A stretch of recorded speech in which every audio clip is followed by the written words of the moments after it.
Kay daghan kaniadto nga mga kaigsuonan nato nga ginghawa pa gumikan anang sa mga larawan labi na sa itong mga igsuon nga mga antay-katoliko mao ginay ilang idaot sa tuwa.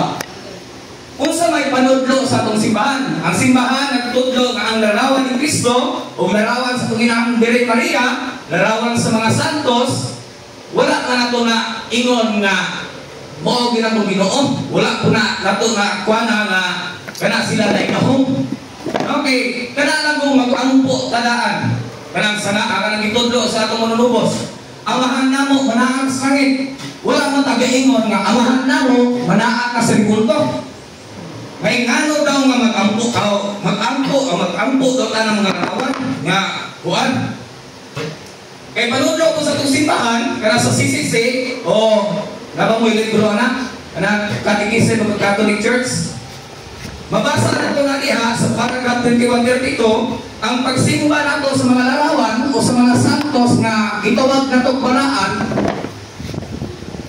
mao na yung tinahurong na pagsimba, veneration.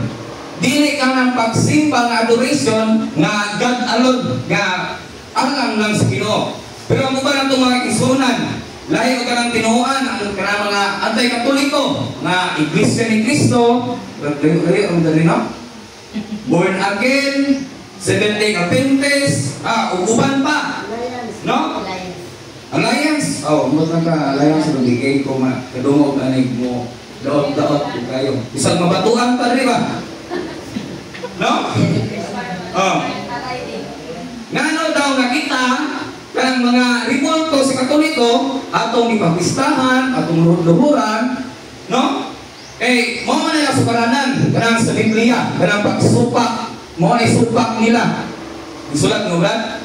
Diyan sa Deuteronomio 4:16-22 atong masaon. Ayaw kamo paghingog mga larawan nga inyong simbahon.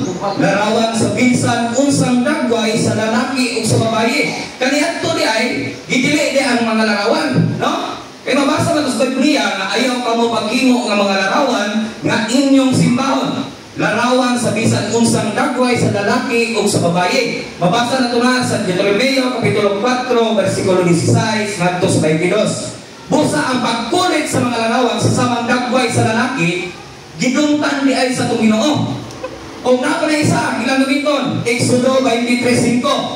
Ayaw pagbaton o daing Diyos, gawas ka na to. Ayaw pagbuhat og Diyos o larawan sa bisan unsa dito sa langit o dinhi sa yuta o diha sa tubig nga naa sa ilalom sa yuta.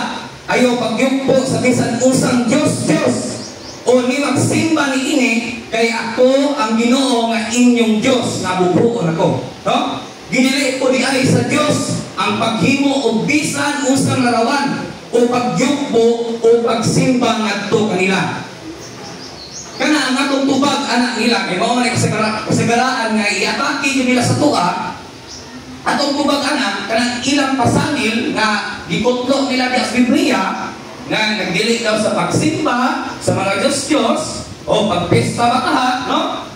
Apan unsa man kining Diyos? Si San Pablo naghatag kanato og tukma niini nga kahulugan. Kana si San Pablo naghatag og tukma niini nga kahulugan nga unsa ng Diyos. Mao man na sulat diya sa Exodo nga Exodo 23:5 nga ginili ang kanang pagkulit sa mga Diyos, no? Si San Pablo diya nag-ingon sa 1 Corinto Kapitulo 8, versikulo 4. Naghibalo kita nga ang Diyos nagrepresentar og butang nga dili tinuod. Sa ato padayon niingon si San Pablo, ang kanyang mga Diyos nagrepresentar sa dili tinuod, no? Busa sa pinasukan sa kaulutan sa larawan ni Kristo, larawan ni Birhen Maria o sa atong mga santos, nagrepresentar man nga naay tinuod, no? Naamay tinuod nga Birhen Maria, naay tinuod nga San Pablo, naay tinuod nga usay kuan yo dire? Isidro Labrador, naamay tinuod. Mo ang gipamatud-an kini sa mga Protestante po diha. Kanang Protestante na pamatuod nga kining mga unsa daw ning mga Diyos. Babasa na to na sa Harper's Bible Dictionary. Dire nag-ingon, all are image, but not all religious images are idols. Kung buot pasabot, ang tanan Diyos-Diyos larawan, pero dili tanan nga reliyosong larawan, matawag na to Diyos-Diyos. No? Karon, matawag ba na to ni Diyos-Diyos kini mga larawan nato sa simbahan? Larawan sa Katoliko? Matawag ba na to? Dili, no? O na may tinuod. Mo na diya sa Biblia, ginganlan ang mga Diyos-Diyos. O, kini mga Diyos-Diyos nga giingon diya sa Exodo 23:5 nang gisimba kaniadto sa mga pagano nga katong gisalipway ni Salome ang Ginoo o gisimba siya kang Astarot. Nakabasa ba mas Biblia? Gisimba siya kang Astarot o ang Diyosa sa taga-Sidon katong kang Kamos, ang Diyos sa Huwag o kang Mulok o ang Diyos sa mga Amunihanon. Maunay gidili sa atong Ginoo kanang pagsimba, pagyupo o pagkulit sa mga Diyos-Diyos nga dili tinuod. Maunay gidili niya diya sa Exodo 23:5. Maunay ang giingon nga dili angay sibahon gyud, no? Apan sa laing bahin, ang Diyos nagsubo man sa iyang katawhan sa pagbuhat o mga sagradong larawan. Mugamit kini naging giingon ni Brother Dante kanina